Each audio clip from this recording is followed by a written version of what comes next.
Aujourd'hui, le 3G, donc ça existe dans quelques pays.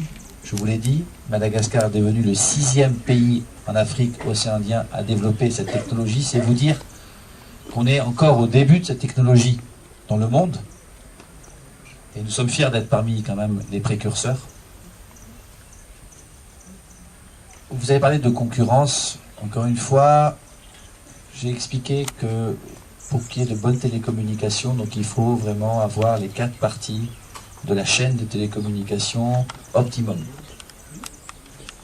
Aujourd'hui, nous lançons cette offre pour l'ensemble des Malgaches, pour un usage, je dirais, qu'on l'espère populaire, puisque, je le répète, à partir d'aujourd'hui, tout le monde qui a une puce Telma en prépayé ou en post-payé, pour peu qu'il ait un téléphone compatible 3G, peut bénéficier de ces services. Et, je le répète, l'image est gratuite. Les gens ne payent que leur coût de télécommunication. Dois-je le rappeler? Vous connaissez les comparatifs aussi bien que nous, normalement. Donc pour les tarifs aujourd'hui les plus accessibles de Madagascar, malgré quelques publicités qui souhaiteraient nous faire croire le contraire, vous bénéficiez de cette image, gratuitement. La concurrence, vous avez parlé de Jeannot, du câble Lyon. J'ai été invité par le directeur général d'Orange à cette inauguration. Bien évidemment, je m'y suis rendu. C'était un moment important. Avoir un câble régional entre Madagascar et la Réunion Maurice. Je pense que tout le monde l'attendait à Madagascar depuis de longues années. Donc c'était important, c'était un moment important pour Madagascar. Je pense que, évidemment, j'y suis allé aussi pour voir un petit peu quel type d'événement allait être fait, puisqu'on a dans quelques semaines notre événement pour le câble international malgache. Parce que, encore une fois, 2009 restera à jamais gravé comme étant l'année où Madagascar aura eu un câble régional de 1000 km fait par un groupe privé. 2010 sera l'année du câble international, de plus de 10 000 km.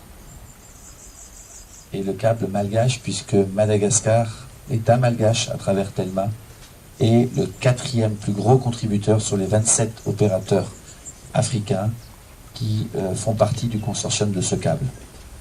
Donc, je dirais que nous avons, Telma, l'ambition de faire de Madagascar le hub IT, donc une plateforme d'échange, de communication entre l'océan Indien et le monde entier. Avoir un câble international qui va permettre de relier toute la zone océan Indien rapidement et pouvoir offrir ce service aux îles voisines à travers le câble Lyon, par exemple, c'est une opportunité pour le pays. Et donc, j'espère que tous les opérateurs vont travailler ensemble pour le bien du pays, pour faire en sorte, effectivement, que Madagascar remplisse ce rôle de plateforme tournante de l'océan Indien vers le monde et vers l'Afrique de l'Est. Donc j'étais présent et j'ai félicité le directeur général d'Orange pour cette formidable réalisation pour le pays. Merci. La dernière question de Jeannot. Aujourd'hui, c'était un événement qui se voulait évidemment interne. Quand j'ai dit interne, c'est notre grande famille, c'est vous les journalistes qui suivez les évolutions de Telma, et puis les collaborateurs. Donc il n'y avait pas de VIP invités, ni de politique. Je pense qu'en ce moment ils sont un peu occupés. Hein. Et ni, je dirais, les autres opérateurs, qui seront demain, je l'espère, des clients et des partenaires dans cette nouvelle technologie. Donc c'était plutôt un événement plus intime. Voilà.